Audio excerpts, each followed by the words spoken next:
इथे फक्त दागिने नाही तर पिढ्यानपिढ्यांचा विश्वास मिळतो. परंपरेची झळाळी आणि विश्वासाची खात्री. कैलास अडगावकर ज्वेलर्स, दत्त मंदिर बस स्टॉप, नाशिक रोड.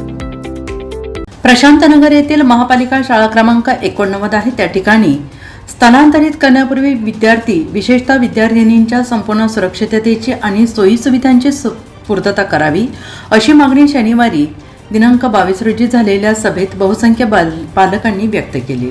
प्रभाग 31च्या नगरसेविका वैशाली दळवी आणि माधुरी डेमसे यांच्यासह मुख्याध्यापक आणि शिक्षक उपस्थित होते. सध्या ही इमारत याच भागात असलेल्या एका सामाजिक सभागृहात स्थलांतरित करण्यासाठी शिरसाट यांनी युद्धपातळीवर प्रयत्न सुरू केले आहेत आणि यासाठी महापालिका आयुक्तांनी देखील तात्विक संमती दिली असल्याचे समजत आहे.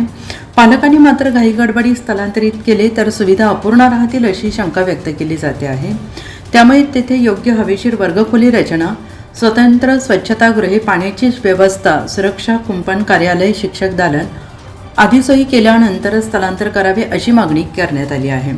ही सोसायटी आता विसर्जित झाली आहे, त्यामुळे स्थलांतर करण्यासाठी अचानक वेग आल्याचं काहींचं म्हणणं होतं. दरम्यान पालकांच्या भावना संबंधितांकडे पोहोचवण्यात येतील असं नगरसेवकांनी म्हटलं आहे. NCN न्यूजसाठी सचिन दिवटे, नवीन नाशिक.